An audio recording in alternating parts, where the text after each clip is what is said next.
د جنوبي وزیرستان فرنټیر کور سکول وانه د تعلیم په میدان کې یوه مهمه اداره ده چې تاریخي اهمیت لري.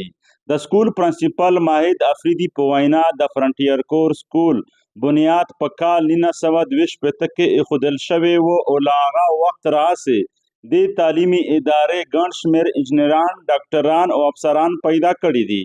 د دې سکول نه ډېر ښه خلک چې کوم دي په ښه ادارو باندې په ډېر ښه پوسټونو کې چې کوم دي که نه هغوی ته جاب میلاو شوی ده، که هغه انجینیرنګ ده، که هغه طب ده، که هغه ډاکټري ده، میډیکل ده، که هغه فضایه ده، که هغه نیوي ده، او داسې هغه پولیټکس ده، دا ټول فیلډ ته چې کوم دي ډېر ښه کسان ته دي. زه په دې باندې فخر کوم. او دا سکول چې کوم ده دا فرنټیر کور چې کوم ده که نه په لیمټ ریسورس کې چې کوم ده که نه هغه رن کوي.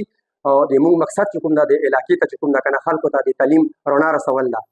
د پرنسپل وینا ده چې دا مهال په فرنټیر کور سکول او کالج کې نارینه او زنانه زده کړې ترلاسه کوي چې پکې یتیمانو طالب علمانو ته مفت تعلیم ورکول کیږي.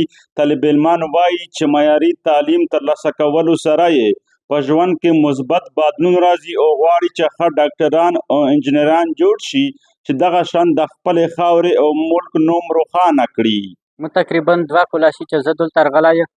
دا سکول د نورو سکولونو نه ډېر ډیفرنټ ده. مطلب دلته فیسیلیټیز ډېره زیاته فیسیلیټیز نشته پرووایډ کیږي. زما فیورټ سبجیکټ چې کوم دی دا کمپیوټر ساینس دی او زه په فیوچر کې دا غواړم چې زه سافټویر انجینیرینګ وکړم او دلته په معاشره کې د حال کې امداد وکړم. دلته سبا کې ما ډېر زبردست فیسیلیټیز دي، کمپیوټر لیب، بایو لیب، کیمستري لیب. مو خواهش دا دی چې زه ډاکټر جوړ شم، ځکه چې د موږ په فیملی کې بیخي ډاکټر شته نه، انجینر د تعلیم لکه کمای دی. زه دا غواړم چې زه خپل ډاکټر شم. د بېلابېلو سیمو سره تعلق لرونکي دغه د سکول ماشومان وایي چې د اف سی په مرستې سره چلېدونکي سکول کې ورته ټولې اسانتیاوې برابرې شوې دي او د سیمې تعلیمي ادارې پسماندګي ته په کتلو سره دغه شان نورې تعلیمي ادارو جوړولو هم ضرورت دی.